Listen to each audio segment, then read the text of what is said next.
David had always been the kind of person who planned everything. His weekend road trips were no different.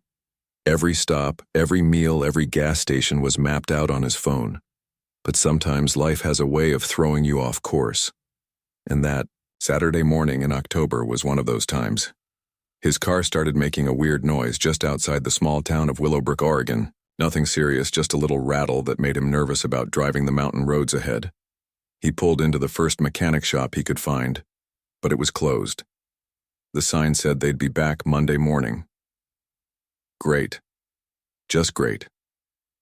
David walked down the quiet main street, looking for somewhere to grab coffee while he figured out his next move. The town was the kind of place where everyone probably knew everyone else's business. Old brick buildings lined both sides of the street, and most of the shops looked like they hadn't changed since the 1950s. That's when he saw it. A small antique shop squeezed between a hardware store and a diner.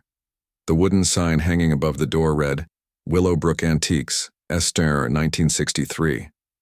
The windows were filled with old furniture, vintage toys, and random curiosities that seemed to call out to anyone walking by. David wasn't really into antiques, but he had time to kill. The little bell above the door chimed as he stepped inside. The shop smelled like old wood and dust with hints of something he couldn't quite place. Maybe lavender? Or was it something else entirely? Welcome, welcome, came a voice from somewhere, deep in the shop. An elderly woman emerged from behind a towering bookshelf, moving surprisingly quickly for someone who looked to be in her 70s. She had silver hair pulled back in a neat bun and bright blue eyes that seemed to look right through him. Just browsing, David said, the way people always do in shops like this.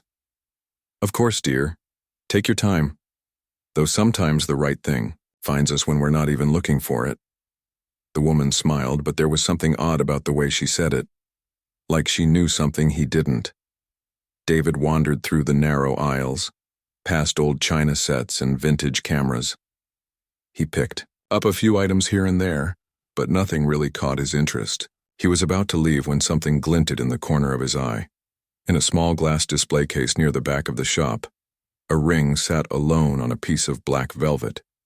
It wasn't fancy or flashy, just a simple silver band with what looked like a blue stone in the center. But there was something about it that made him stop and look closer. The stone wasn't quite blue, actually. It seemed to shift colors as he moved his head, going from deep blue to purple to green like oil on water. And was it his imagination, or did it seem to be glowing slightly? Ah, you found it, the woman said, appearing beside him so quietly. He jumped. Found what? The ring, dear. It's been waiting for the right person. She unlocked the case and carefully lifted out the ring. Go ahead, hold it. David hesitated. I'm not really in the market for jewelry. Sometimes the market finds us, she said with that same mysterious smile. She held the ring out to him. The moment David's fingers touched the silver band, he felt it. A warmth that seemed to travel up his arm and settle somewhere in his chest. It wasn't unpleasant, just unexpected. Like drinking hot chocolate on a cold day, but from the inside out. How much, he heard himself asking, which was weird because he definitely hadn't planned to buy anything. For you? $50. David blinked. The ring looked like it was worth at least 10 times that. The silver alone had to be worth more. Then $50 and the stone, whatever it was, seemed real enough. Are you sure? This looks pretty valuable. The woman's expression grew serious for a moment. Some things are worth more than money, dear. And some bonds run deeper than we understand. She paused, studying his face. This ring has been in my family for a very long time. It's time for it to find its true purpose. There was something in her voice that made David's skin prickle. Not in a bad way, just strange. Like she was talking about more than just an old piece of jewelry. I'll take it, he said, surprising himself again. As he handed over the money, the woman grabbed his wrist gently. A word of advice, dear. Don't try to take it off once you put it on. Not until you're sure. Sure of what? But she was already wrapping the ring in tissue paper, humming softly to herself. Have a safe trip home. David left the shop feeling oddly unsettled. The whole interaction had been strange, but he couldn't put his finger on exactly why. Maybe it was just small-town charm. Or maybe the woman was a little eccentric. Either way, he had a ring he didn't really want for a price that seemed too good to be true. Back at his car, the mechanic next door had returned early and took a quick look under the hood. Turned out to be nothing serious, just a loose belt that took 5 minutes to fix. No charge. As David drove out of Willowbrook, he kept glancing at the small, wrapped package on his passenger seat. Finally, about 20 miles down the road, he pulled over at a scenic overlook and unwrapped the ring. In the afternoon sunlight, it looked even more unusual. The stone seemed to pulse with its own light, and the silver band felt warm in his palm. Almost without thinking, he slipped it onto his right ring finger. The moment the ring settled into place, David felt dizzy. The world seemed to tilt sideways for just a second, and he had to grab the steering wheel to steady himself. When the feeling passed, he looked down at his hand. The ring fit perfectly, like it had been made for him. That night, back in his apartment in Portland, David had the strangest dreams. He was standing in a place that definitely wasn't Earth. The sky was purple, and there were 2 moons hanging low on the horizon. Strange, beautiful creatures moved through landscapes that looked like something from a fantasy movie. And there was a voice, soft, melodic, speaking words he didn't understand, but somehow felt the meaning of. A woman's voice calling to him from somewhere very far away. When he woke up the next morning, David tried to dismiss the dreams as just his imagination. Too much coffee, maybe, or stress from work. But as he got ready for his day, he noticed something odd. The ring wouldn't come off. Not that it was stuck exactly. It just felt wrong to try to remove it, like taking off a wedding ring after 20 years of marriage. It belonged there, even though he'd only worn it for less than a day. David was a practical man.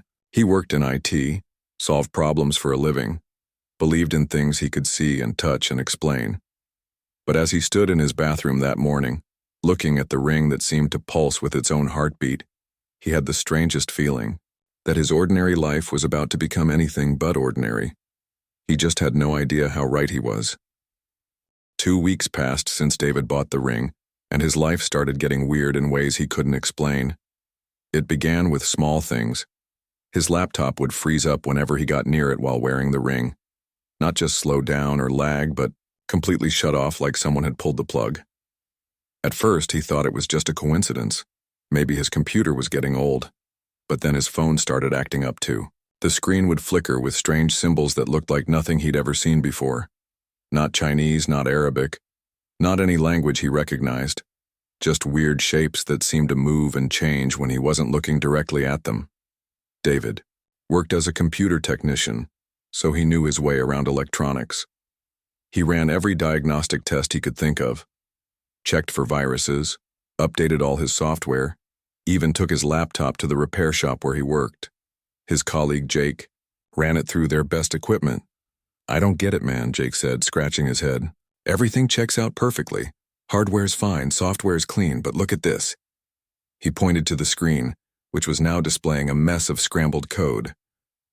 "I've never seen anything like it." The moment David stepped away from the computer, it went back to normal.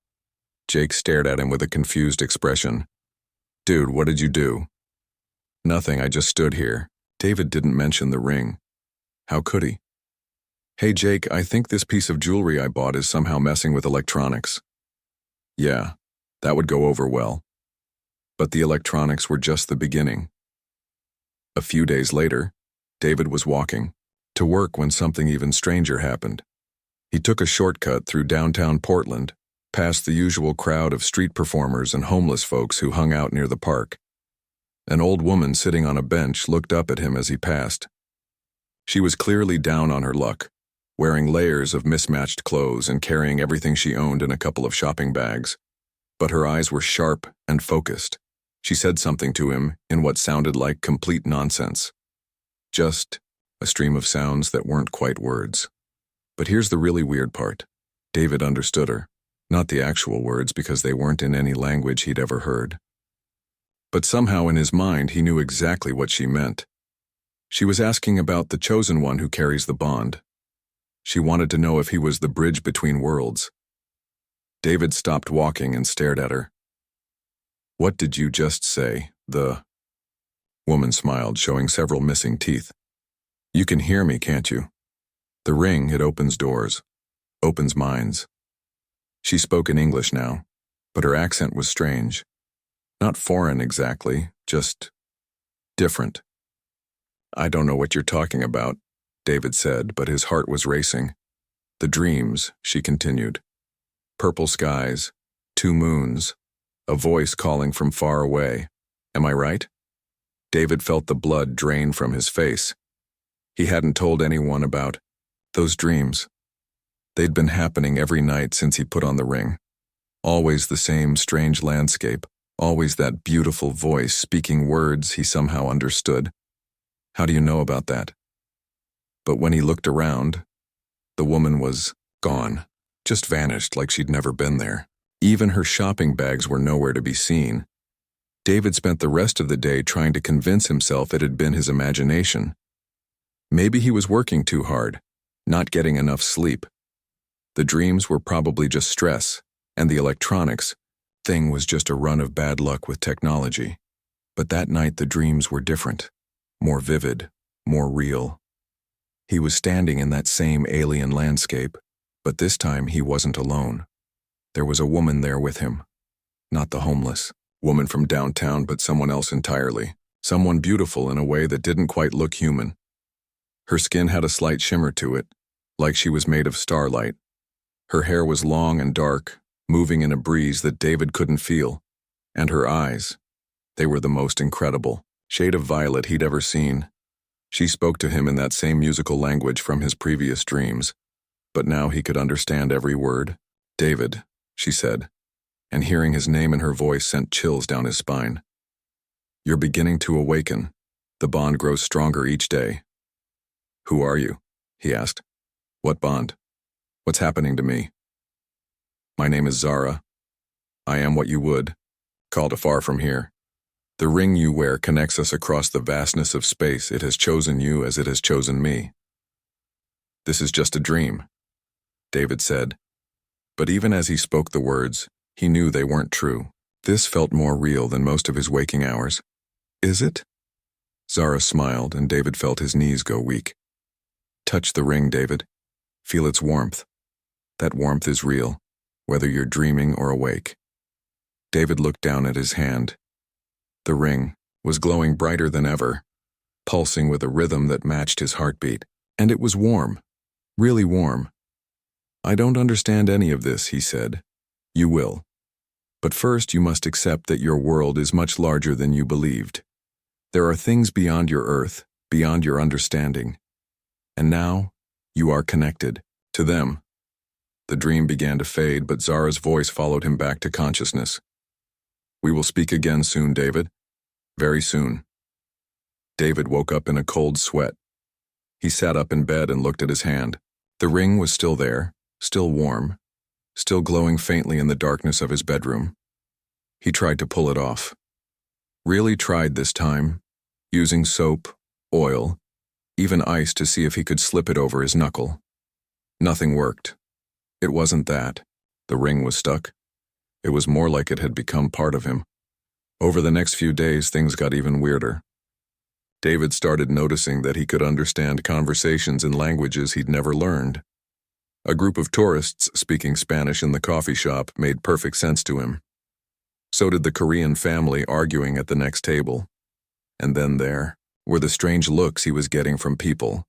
Not everyone, but some folks would stare at him with expressions that ranged from curiosity to fear, like they could see something about him that he couldn't see himself. His friend Mike noticed the changes too. "You okay, man? You've been acting kinda strange lately." "Strange how?" "I don't know. Different. Like you're listening to something the rest of us can't hear." Mike was more right than he knew. David was starting to hear something. A low humming, sound that seemed to come from everywhere and nowhere at once. And sometimes, when it was very quiet, he could swear he heard Zara's voice calling to him, even when he was awake. David was a logical person. He believed in science, in explanations. That made sense, but nothing about his life made sense anymore. The ring had changed everything, and he was starting to realize that whatever was happening to him was just the beginning. As he lay in bed that night, waiting for the dreams to come, David couldn't shake the feeling that his ordinary life was disappearing forever. And the scariest part was that he wasn't sure he wanted it back. It was 2:30 in the morning when David's life changed forever. He'd been having trouble sleeping for days, and the ring on his finger seemed to pulse stronger whenever darkness fell. He was lying in bed, staring at the ceiling, when the air in his bedroom began to shimmer. At first, David thought something was wrong with his eyes. The space near his dresser looked like heat waves rising from hot pavement on a summer day. But his apartment wasn't hot. If anything, it was pretty cool. Then the shimmering got brighter, and David sat up in bed, his heart pounding. The air itself seemed to be bending, twisting into shapes that didn't make sense, and then slowly, like a television tuning into a distant channel, a figure began to appear. It was Zara, the woman from his dreams. But this time, she wasn't just in his head. She stood in his bedroom, glowing softly like moonlight on water. Her feet didn't quite touch the floor, and David could see through her to the wall behind. But she was there, real, looking right at him with those incredible violet eyes. "Hello, David," she said, and her voice filled the room with a sound like distant music. David's mouth opened and closed like a fish out of water. He couldn't make any words come out. This wasn't possible. People didn't just appear in other people's bedrooms, especially people who weren't supposed to exist. "I know this is frightening," Zara continued, moving closer to his bed. As she walked, her form became more solid, more real. "But we need to talk. There are things you must understand. You're not real," David finally managed to say. "This is another dream," Zara smiled sadly. "Touch the ring, David. Feel its warmth. That warmth is me, reaching across the space between worlds to find you." David looked down at his hand. The ring was glowing so brightly, it lit up half the room. And it was warm. Really warm, like holding a cup of hot coffee. "This is impossible," he whispered. "Many things that seem impossible are simply truths we haven't learned yet." Zara sat down in the chair by his window, and for a moment she looked completely human. Just a beautiful woman in a flowing dress that seemed to be made of starlight. "My name is Zara Lynn. I come from a world you call Kepler 442b. It's very far from here." "You're an alien," David said, and the words sounded ridiculous even as he spoke them. "I suppose that's what you would call me. But I prefer to think of us as neighbors who live very far apart." Zara's expression grew serious. "David, the ring you wear is not just jewelry. It's a bond artifact created by my people thousands of years ago. We call it a lifelink." "A what?" "It connects two souls across any distance. When you put on that ring, it reached out across space and found me, just as it was designed to do. We are now linked, you and I." David shook his head. "This is crazy. I bought a ring at an antique shop. I'm not linked to anyone." "The woman who sold it to you, did she seem to know it was special?" David thought back to that day in Willowbrook. The elderly shop owner with her mysterious smile and strange warnings. "She said some things, but I thought she was just being dramatic. She was the previous bond bearer. 50 years ago, a lifelink chose her, just as this one chose you. But she refused the connection. She broke the bond and returned the ring to wait for someone else. What happens if I refuse too?" Zara's image flickered, becoming translucent again. "The connection grows stronger each day. Fighting it becomes more difficult, and my people—" She paused, looking away. "My people are dying, David. Our world is failing, and we have so few left." David felt a strange ache in his chest, like heartbreak for someone he'd never met. "What does that have to do with me?" "The lifelinks were created when we knew our time was ending. They seek out compatible souls from other worlds, souls that can help bridge the gap between what we are and what we must become to survive." "You want me to help save your entire species?" David's voice cracked a little. "I fix computers for a living. I'm nobody special." "The ring chose you, David. It doesn't make mistakes. Zara stood up and moved closer to his bed. But I'm not asking you to decide tonight. I'm asking you to understand what's happening to you. She waved her hand, and suddenly David's bedroom disappeared. They were standing in that alien landscape from his dreams, but this time it was more vivid than ever. Purple skies stretched overhead, and 2 silver moons hung low on the horizon. Strange, beautiful trees swayed in a breeze that smelled like cinnamon and rain. "This is my world," Zara said. "Or what's left of it." David looked around in amazement. He could feel the ground beneath his feet, could taste the alien air. It was real. All of it was real. But then he noticed the dead patches, large areas where nothing grew, where the very ground looked sick and gray. The beautiful landscape was dotted with these scars, like a disease spreading across paradise. "What happened here?" "Our sun is dying. Slowly, but certainly. The radiation that once gave life now takes it away. We've fought against it for centuries, but we're losing." Zara's voice was filled with sadness. "My people can live for a very long time, but we cannot have children anymore. I am among the last generation that will ever be born on this world." David felt tears he didn't understand rolling down his cheeks. The loss felt personal, like it was happening to his own family. "The lifelinks were our final hope," Zara continued. "They find souls from other worlds who can join with us, become something new, something that can survive what we cannot. Join with you how? The bond changes both of us. You become more than human. I become more than what my people are now. Together we become something that can live in your world or mine, or even in the space between worlds." The vision faded, and they were back in David's bedroom. But now Zara looked completely solid, completely real.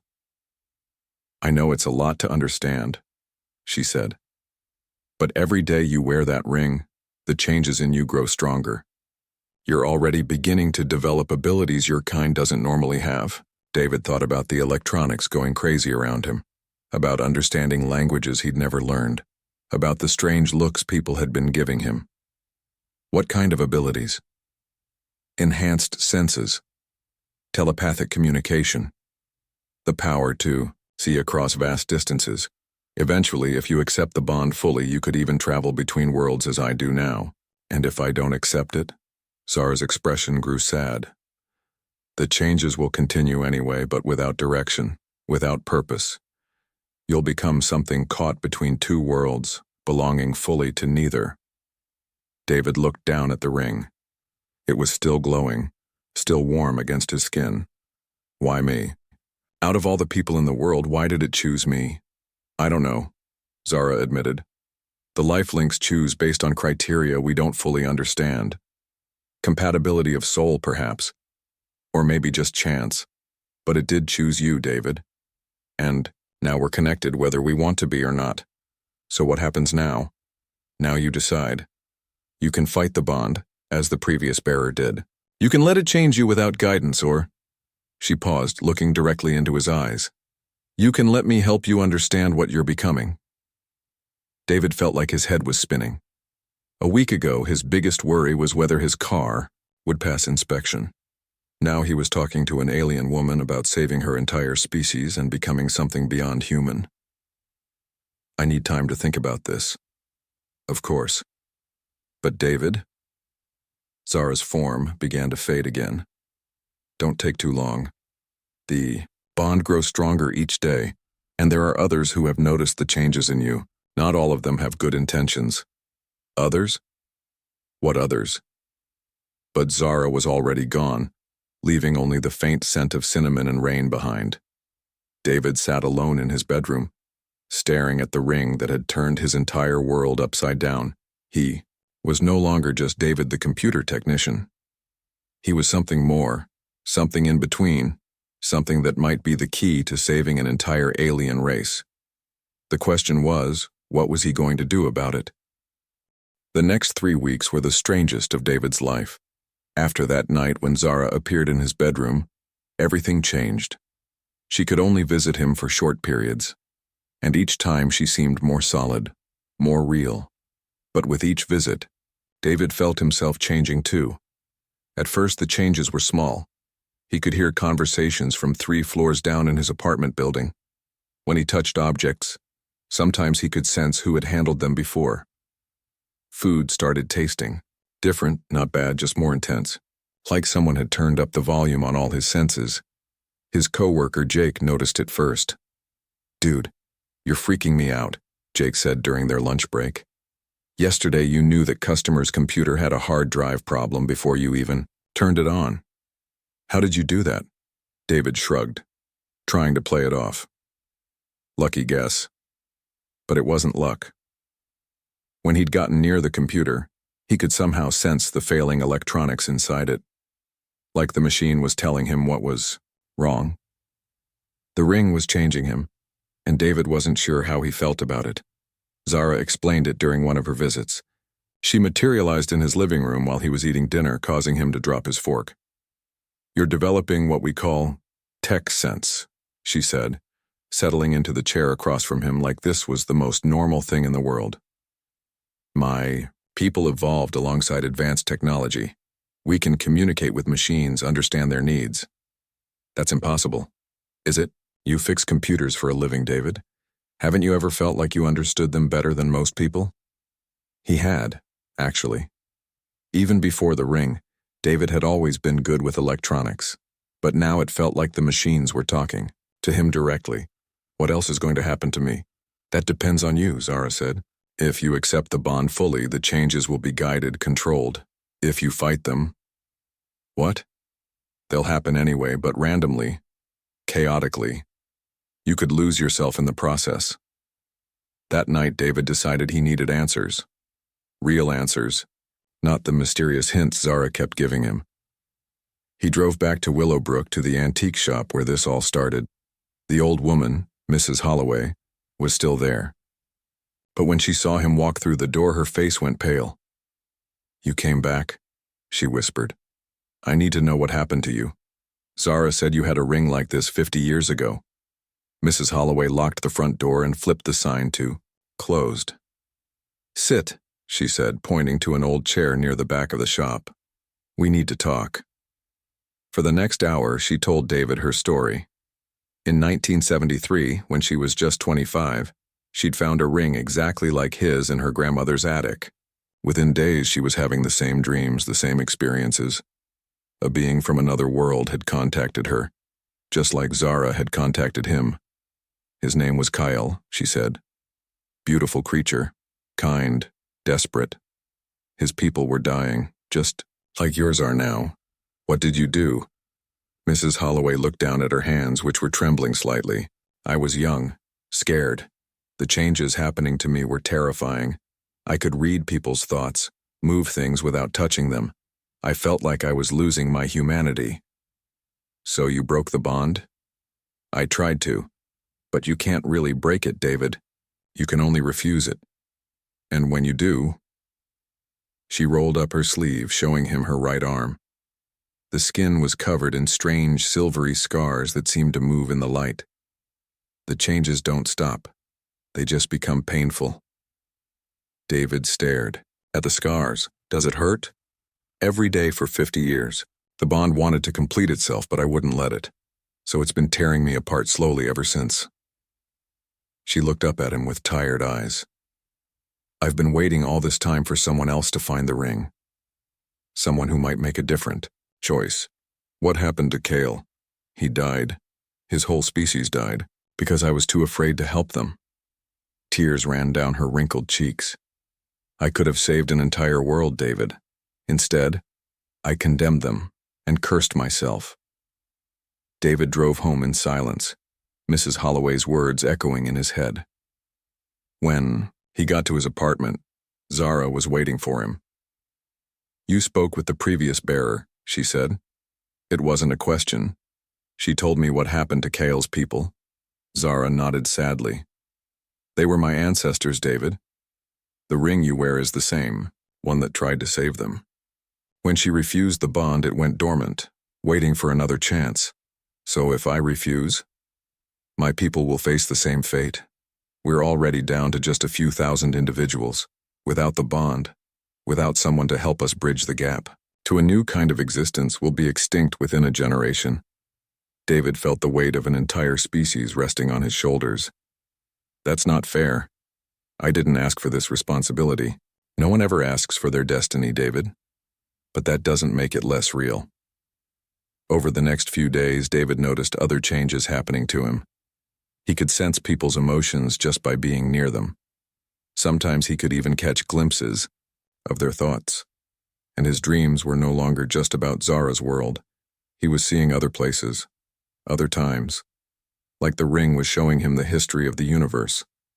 But the most disturbing change was that he was starting to feel disconnected from his own life. His job seemed pointless, his friends felt distant.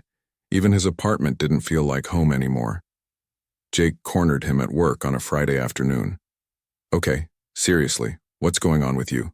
You've been acting like you're not even here. And yesterday I saw you have a full conversation with that broken printer, and then it started working perfectly. I don't know what you're talking about. Come on, man, we've been friends for 5 years, you can tell me. David looked at his friend and felt an overwhelming urge to explain everything. But how could he?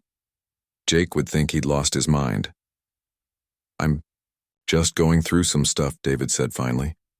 That weekend Zara appeared again, but this time she looked worried. There are others watching you now, she said without preamble. Others? Government agents. They've detected the energy signatures the ring gives off. They're trying to figure out what you are. David felt his blood run cold. What kind of government agents? The kind that make people disappear when they find things they can't explain. Zara moved closer to him. David, time is running out. You need to make a choice, accept the bond and let me help you control the changes, or what? Or they'll take you away and try to study what you're becoming, and my people will die waiting for a salvation that never comes. David sat down heavily on his couch. A month ago, he'd been a normal guy with a normal life. Now he was some kind of hybrid being with government agents tracking him and the fate of an alien species in his hands. If I accept the bond, what happens to my life here? My job? My friends? My family? You would still be you, David, but you'd also be more. You could stay in this world if you chose or travel to mine. You could help build a bridge between our peoples, show humans that they're not alone in the universe. And if I go to your world, you would help us find a new home, a new way to exist, and eventually maybe we could return the favor, help humanity prepare for the challenges coming to your own world. David looked down at the ring. After everything that had happened, it still looked like just a simple piece of jewelry. But he could feel its power now, could sense the vast connection it represented. I need more time to think. Zara's form began to fade. You don't have much more time, David. The changes in you are accelerating, and those watching you are getting closer. Soon the choice may be taken out of your hands entirely. As she disappeared, David heard her final words whisper through the air. Choose wisely. Everything depends on it. David sat alone in his apartment, staring at the ring that had turned, his world upside down. In just a few weeks, he'd gone from fixing computers to potentially saving an alien race. The weight of the decision was crushing. But as he sat there, feeling the ring's warmth pulse with his heartbeat, David realized that maybe the choice had already been made.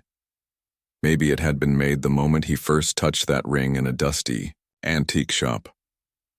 The question now wasn't whether he would accept his destiny. The question was whether he was brave enough to embrace it. David woke up on Monday morning to the sound of footsteps outside his apartment door. Not the usual sounds of neighbors heading to work, but deliberate, careful footsteps. Multiple people trying to be quiet. He sat up in bed and immediately felt something was wrong. The ring on his finger was burning hot, pulsing with an urgent rhythm he'd never felt before. Through the enhanced senses he'd developed, he could hear whispered conversations in the hallway. Energy readings are off the charts in there.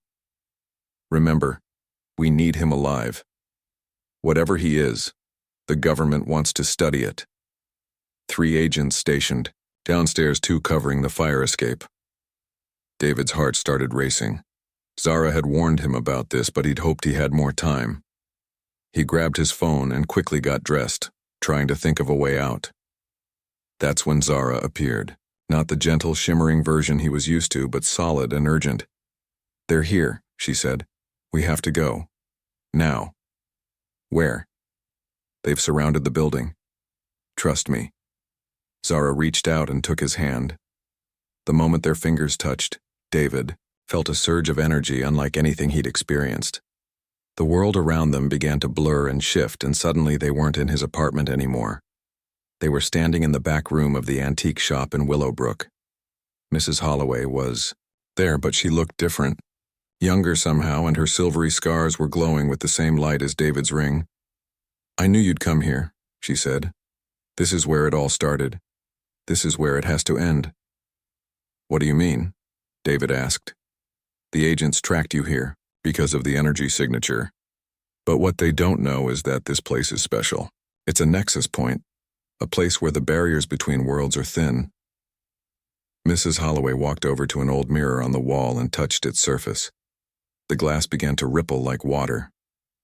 "I've been guarding this place for 50 years, waiting for someone to finish what I was too afraid to start." Through the mirror, David could see Zara's world, but not the dying, damaged version from his dreams. This looked like paradise. Purple skies, silver moons, and thousands of beings like Zara moving through beautiful crystal cities. "That's not my world," Zara said softly. "That's what it could become. What it will become if we succeed." "But I thought your people were dying." "They are. But the bond doesn't just save us, David. It transforms us. Creates something new." Zara turned to face him. "When a human and one of my kind join through the life link, we become something that can exist in multiple realities at once. We can heal dying worlds, create new ones, bridge the gaps between species." The front door of the shop exploded inward. 3 agents in black suits stormed in, carrying weapons David had never seen before. Some kind of energy rifles that hummed with electrical power. "Step away from the anomaly," the lead agent shouted. "You're coming with us." "I don't think so," Mrs. Holloway said calmly. She raised her scarred arm, and suddenly the agent's weapons stopped working. "You have no power here." "How did you do that?" David asked. 50 years of refusing a bond doesn't break it completely, it just makes it painful. But it also gives you interesting abilities." She smiled sadly. "I may have doomed one species, but I won't let you doom another." More agents were pouring through the door now. David could hear helicopters circling overhead and vehicles surrounding the building. They'd brought an army. "David," Zara said urgently, "you have to choose right now. Accept the bond and we can save both our peoples. Refuse it and we all die here." "What about my life, my world, everything I know?" "You don't have to give up anything," Zara said. "That's the beautiful part of what we become. We can exist in both worlds, help both species. You'll still be David, but you'll also be so much more." One of the agents fired his backup weapon, some kind of tranquilizer dart. But before it could hit David, Zara stepped in front of him. The dart passed harmlessly through her semi-solid form, but David could see the effort it took for her to maintain her presence here. "She's weakening," Mrs. Holloway said. "The longer she stays manifested in this reality, the more it drains her. If you're going to decide, do it now." David looked around the chaos of the shop. Agents were everywhere. Mrs. Holloway was holding them back with powers she'd gained from 50 years of pain, and Zara was literally fading before his eyes. An entire alien species was counting on him to make a choice that would change everything. But as he stood there, David realized something. The choice had already been made weeks ago, the moment he put on the ring in this very shop. Everything since then had just been his mind catching up to what his heart already knew. "I accept," he said. The moment the words left his mouth, the ring on his finger exploded with light. Not painful light, but warm and welcoming, like coming home after a long journey. David felt Zara's presence merge with his own, not erasing who he was, but adding to it, completing it. The change was instant and overwhelming. David could suddenly see across multiple dimensions at once. He could feel every living thing in a 100-mile radius. He could sense the fear and confusion of the agents, Mrs. Holloway's relief and joy, and Zara's happiness as she became truly solid for the first time. But most importantly, he could see the solution, not just for Zara's people, but for both their worlds. "Everyone stop," David said, and his voice carried a power that made every person in the room freeze. "I know what you all want, and I can give it to you." He turned to the lead agent. "You want to understand what I am? I'm the next step in human evolution, a bridge between species, and I can show your government wonders beyond their imagination." Then he looked at Mrs. Holloway. "You want forgiveness for the choice you made 50 years ago. You have it. Your sacrifice wasn't in vain. It taught us what not to do." Finally, he took Zara's hand. "And you want to save your people. We will. All of them." David reached out with his new abilities and touched the mirror Mrs. Holloway had shown them. But instead of opening a portal to Zara's world, he opened dozens of them. Portals to empty worlds perfect for colonization, to realities where dying species could find new life, to futures where humans and aliens work together to explore the universe. "This is what the bond really does," David explained as everyone stared in amazement. "It doesn't just save one species. It opens doorways for all species to grow, to explore, to become something greater." The lead agent lowered his weapon.